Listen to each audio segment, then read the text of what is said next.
Alrighty, this is an unboxing video of the Boost surfing fin. It comes in a clear wrap and you do need to charge it up to full before you can use it. So I've prepared one earlier. Here it is. I've already unboxed it, but I'll unbox it again for you. It's worth the wait. Okay, so you get your fin in the box and instruction manual, your remote. You get the Longboard adapter. Now, a little note about the Longboard adapter is that it does have the ability to change the pinhole, so you can move it from there to down to there, and it also is a little bit offset, so you can use a flathead screwdriver to turn that around and to get the right neat fit with your board. Also in here, oh yeah, the screwdriver is used for putting the screws in that attach the fin to the adapter. So this screwdriver fits these screws. You'll also get this little joint for going in through the Longboard adapter to secure that to your board. Now, the little bit of magic with this screwdriver is that it has a magnetic back. And so the idea is that when you place it up against the fin, it'll turn on. Now that's turned on now, and you can see that it's a green light. That's indicating that the battery is fully charged, or somewhere between 80% and 100%. You'll notice when I'm pointing here, there's a little Wi-Fi symbol. It's very important that you have the magnetic end of the screwdriver directly against that bit, not against the light, not somewhere around the symbol, but directly on the symbol. And notice how I did it just went red and it was one beep. The fin's not on. You do need to hold it up against it. I'll try to do it so you can see it. You need to hold it for the second beep so you know it's on. Yeah. So that last sound and the light going green indicates that it's on now. You do get the charger.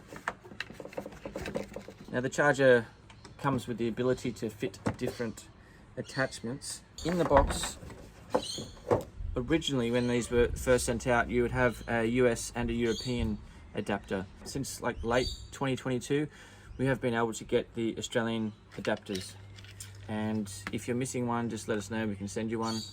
So this will pop into here. So that charger is now ready for Australian plugs. And we're sending out these little adapters with all the boost fins now. Alrighty, so you've got your boost fin fully charged and you've turned it on. And now you can press either of the two buttons on the remote.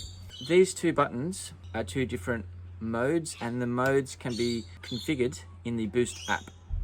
And so download the Boost app and you need to pair the Boost app with your fin. Now, in order to do this, it is good to have your phone very close to your boost fin, because the app has a proximity sensor for security reasons, so that it knows it pairs to your fin. This will stop it from pairing to your neighbour's fin, etc. Obviously, before I've even used the app, I can still press the button. Now this sounds like, yeah. Okay, see? Alright, so that was one press. So that would be button 1, and that was for a boost, potentially to get a wave if you wanted to. And what that sounded like it's doing is it's doing it, say, 50%, and then going to 80% power, and then going to 100% power for 3 or 5 seconds at a time. And you can control the amount of power and the amount of duration in the app. And the button 2, by default, I think might be restricted to like a long boost. So in other words, getting you out of the whitewash. So if I press that, we'll see. Yep.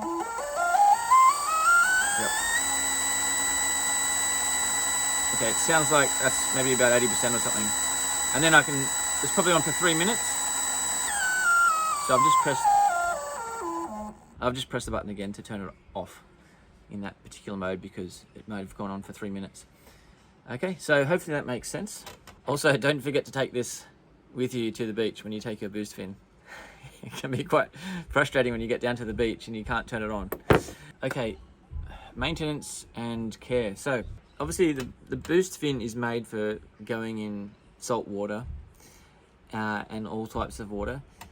So, but give it a rinse when you've finished with it with some fresh water, the water showers at the beach or whatever, and just wash out all the salt water from the engine. Also, wash out any salt water from the charge port. We know from experience, we've seen a handful come in for support, and they're typically ones where the end is corroded and a little pin inside there has been pushed in, and they're very hard to replace, the charge port, because what's happening in here is on the other side of the charge port there's some wires that are going to a controller board inside, and it's all siliconed in. Once you open this up, it's very hard to replace. So it is a good idea to rinse that out with clean water after you've used it and let it dry. Same with the motor. Also, some customers have told us that after they got the fin installed on their board, it was hard for them to get the screws back out, and so they drilled like larger holes right here. Don't do that. Drilling into or chipping away and affecting this join here, it will compromise those fins, and water got in. So we recommend not drilling anywhere near this. If you're having trouble getting the screw out, if you're having trouble getting the fin off your board, ask a mate. They can come out.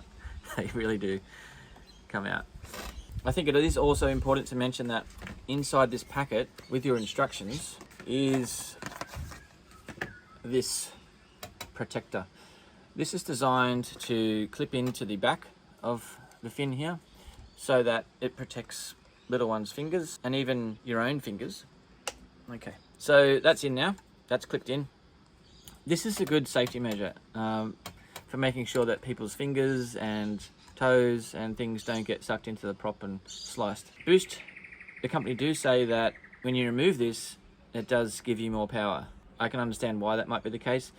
So if you do keep it off or do remove it, just be aware, it is risky. And then when it comes to charging, it's a good idea to charge it up after you've finished with it. Certainly don't deplete the battery and leave it unused for months at a time.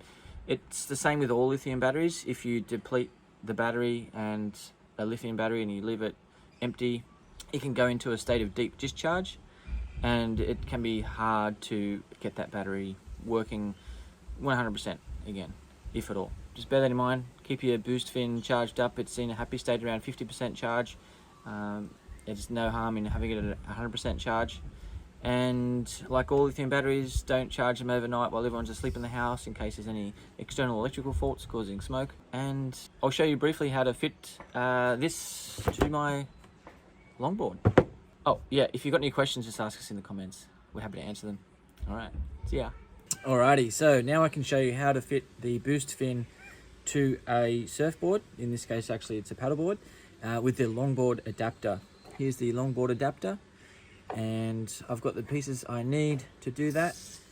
And here we go. So first of all, you'll need to insert this square washer into the longboard fin box, and then slide that along. Now, a lot of people ask, like, where do I put the adapter? I tend to go for the middle because it makes sense to me. Obviously, more professional riders have a different preference, and also fin boxes are typically quite long for different sized fins. All right, so this one just goes in. For this particular board, I haven't changed the pin. Okay, so I'll put that there, and unfortunately the screwdriver head that comes with the boost, it doesn't actually fit this Allen key screw for fixing the longboard adapter in, but you'll just need to grab a 3mm size Allen key for it. Place that in and screw that in. Now I can see here also I've got a pretty flush situation here. In other words, the longboard adapter is nice and close to the board. Now we can place this on the holes like so. You can have a feel around, and it looks like, yes, the fin is touching the board, meeting the board nice and flush there. So now I can put these screws in with this screwdriver Just screwing it in nice and slowly, making sure that nothing's double threaded. And I am just going to do it hand tight, like all surfboard fixtures. You don't want to over tighten anything. Yeah. I'm trying to show you what I'm doing at the same time as doing it. All right, so that's hand tight again. I'm not going to go too tight, and yep, and I can actually pick the board up with the fin.